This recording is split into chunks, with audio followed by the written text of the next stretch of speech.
मित्रांनो, निवडणूक प्रक्रिया देशाच्या दृष्टीने, देशाच्या हिताच्या दृष्टीने चिंताजनक विषय आहे.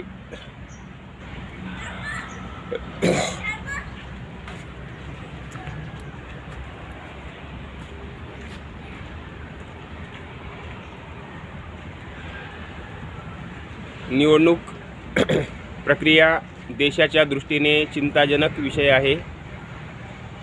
महाराष्ट्रामध्ये 29 महानगरपालिकेच्या निवडणुका संपन्न झाल्या 15 तारखेला. आणि आपण पाहिलं असेल, संपूर्ण महाराष्ट्रभर मोठ्या प्रमाणामध्ये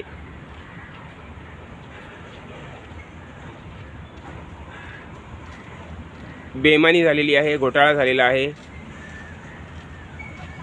निवडणुका पारदर्शक झालेल्या नाहीत, निवडणुका फ्री, फेअर आणि ट्रान्सपरंट झालेल्या नाहीत.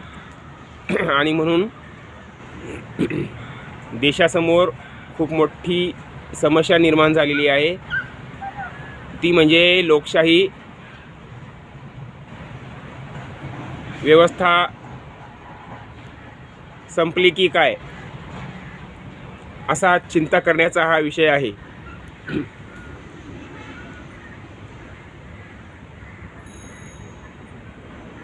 29 महानगरपालिकांमध्ये जो प्रकार घडला, मग ती अहिल्यानगरची घटना असो. अहिल्यानगरमध्ये ट्रक भरू बोगस वोटर आणले जात होते आणि बोगस वोटरच्या माध्यमातून मतदान केलं जात होतं. तसेच नाशिक, धुळे येथे सुद्धा बोगस वोटिंग करण्यात आली. नाशिकमध्ये BJPचाच एक माणूस, सरकारी अधिकारी, त्याच्याकडे सरकारी अधिकारी असल्याचं कार्ड होतं आणि तो 5-5 मिनिटाला वरिष्ठ पोलीस अधिकाऱ्यांशी संपर्कात होता, तिथल्या स्थानिक नेत्यांच्या संपर्कात होता आणि गिरीश महाजन यांच्या संपर्कात होता. आणि तो पैसे वाटत होता एका रूममध्ये बसून. त्याला रंगे हात पकडण्यात आलं. काय चाललंय आपल्या देशामध्ये? लोकशाहीची मजाक आहे, लोकशाहीची थट्टा सुरू आहे. BJPचा हा माणूस धुळ्यावरून आला, नाशिकमध्ये एका रूममध्ये बसून मतदारांना पैसे वाटत होता. त्याला रंगे हात पकडण्यात आले.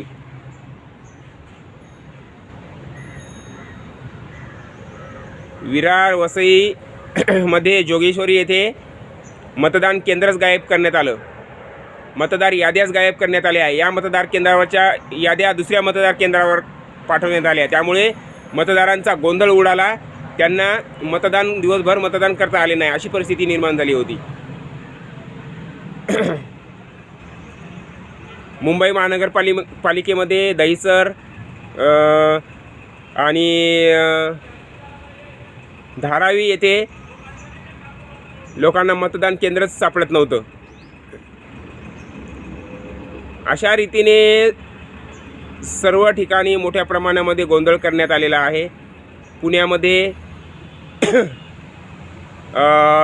बोटावर लावलेली शाई सहज पुसल्या जात होती. पुण्यामध्ये मतदार याद्यांमध्ये जे मतदारांची नावं आहेत ती महिलेच्या जागेवर पुरुषाचं नाव आणि पुरुषाच्या जागेवर महिलेचं नाव आढळून आल्यामुळे त्यांना मतदान करता आलेलं नाही आहे.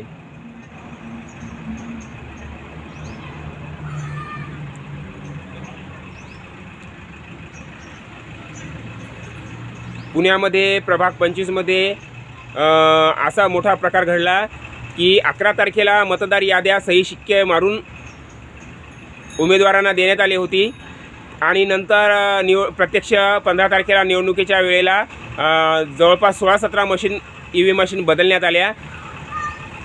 आणि नंतर मग त्यांना सूचनासुद्धा दिल्या नाही की EVM मशीन बदलण्यात येत आहेत, काही तांत्रिक अडचणीमुळे, टेक्निशियन नसल्यामुळे, अशा काही कारणांमुळे आम्ही EVM मशीन बदलतो आहोत हे सुद्धा त्यांना सांगितलं नाही, कळवलं नाही. आणि नंतर मग जेव्हा उमेदवारांनी त्या मतदार याद्या मॅच करण्याचा प्रयत्न केला तर त्या नवीन मशीनवर मतदार याद्या मॅच होत नव्हत्या.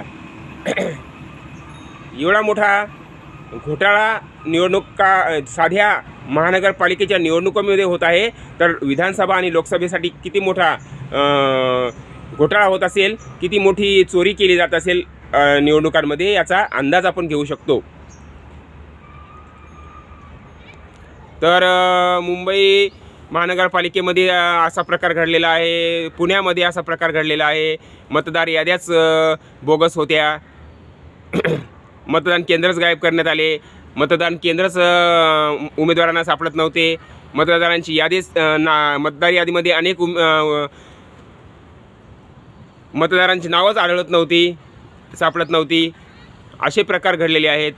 तसेच पनवेल महानगरपालिकेमध्ये पनवेल आणि कळंबोलीमध्ये मतदार जेव्हा वोटिंग करायला जातो, वोटिंग करून बाहेर पडतो, तेव्हा त्याच्या बोटाला शाई लावली जाते. ती शाई सहज पुसल्या जात होती. सॅनिटायझर लावल्यानंतर किंवा लिक्विड लावल्यानंतर किंवा रुमालाने घासल्यानंतर असं चोळल्यानंतर ती शाई निघत होती. आणि असं जर होत असेल तर दुबार मतदान होऊ शकतो. असा गोंधळसुद्धा आपल्याला बघायला मिळालेला आहे. पुण्यामध्ये सुद्धा असे काही लोक होते. एक मुलगा लिक्विड घेऊन बसलेला होता, सॅनिटायझर घेऊन बसला होता. तो मतदान करून आलेल्या लोकांची शाई पुसत होता. त्यालासुद्धा रंगेहात पकडले. बोगस वोटर पकडले. गाड्या भरूभरू बोगस वोटर येत होते, त्यांना पकडण्यात आलं. हा काय प्रकार आहे? लोकशाहीची थट्टा आहे, मजाक आहे लोकशाहीची. या देशाची गद्दारी आहे. मित्र हो, कोणत्याही पक्षाची सत्ता येऊ द्या, काही हरकत नाही आहे, परंतु निवडणुका ह्या फ्री, फेअर आणि ट्रान्सपरंटच झाल्या पाहिजेत. कोणत्याही पक्षाची सत्ता येऊ द्या, परंतु निवडणुका ह्या इमानदारीने झाल्या पाहिजेत आणि बॅलेट पेपरवरच झाल्या पाहिजेत आणि पारदर्शक झाल्या पाहिजेत. का तर लोकशाही आहे आपल्या देशामध्ये. लोकांना आपल्या मताचा हक्क बजावता आला पाहिजेत. मतदारांनी कोणत्या उमेदवाराला, ज्या उमेदवाराला मत त्याला द्यायचं आहे त्यालाच ते मतं गेलं पाहिजे आणि त्या मतदाराला त्याची खात्री करता आली पाहिजेत.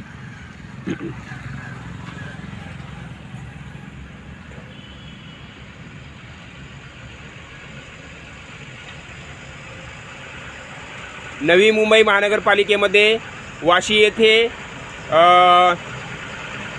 BJPचे व्हिजिटिंग कार्ड लोगो असलेले, BJPचा लोगो असलेले व्हिजिटिंग कार्ड घेऊन मतदान करताना आढळून आले लोक.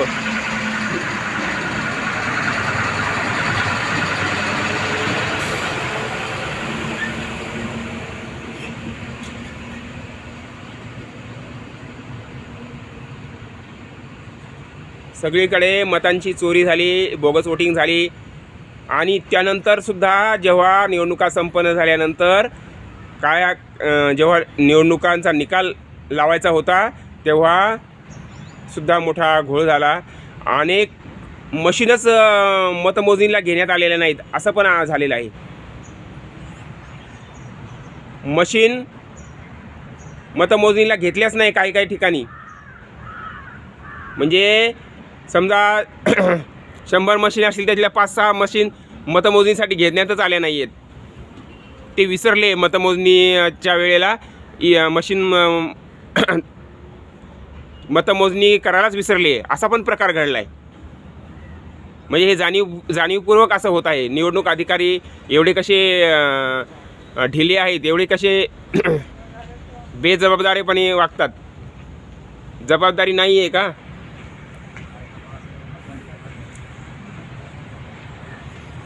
पुण्यामध्ये 16-17 EVM मशीन बदलण्यात आल्या. मशीन बिघडल्यात याचं कारण सांगून बदलण्यात आल्या आणि त्या बदलल्या तर नवीन मशीन लावण्यात आल्या, परंतु त्या आधीच्या मशीन सील असलेल्या लावल्या होत्या आणि नंतर विदाऊट सीलच्या मशीन लावण्यात आल्या. मग हा काय प्रकार आहे? काय वोटिंग करून तिथे मशीन ठेवण्यात आल्या? अगोदरच कुठे बाहेर तर वोटिंग केली आणि त्या मशीन आणून ठेवल्या. काय प्रकार आहे हा? तर अशा प्रकारे मित्रांनो खूप मोठ्या प्रमाणामध्ये साध्या नगरपालिका, महानगरपालिकांच्या निवडणुकामध्ये हे निवडणूक आयोग, पोलीस अधिकारी आणि BJP यांचे संगनमत करून हे निवडणुका फक्त नावाला घेत आहेत, प्रोसिजर करत आहेत आणि निवडणुका मात्र जिंकत आहेत. ऑलरेडी सेटिंग करून आधीच ठरल्याप्रमाणे मॅच फिक्सिंग सगळी होत आहे. त्यामुळे लोकशाही आहे का नाही असा प्रश्न निर्माण झालेला आहे.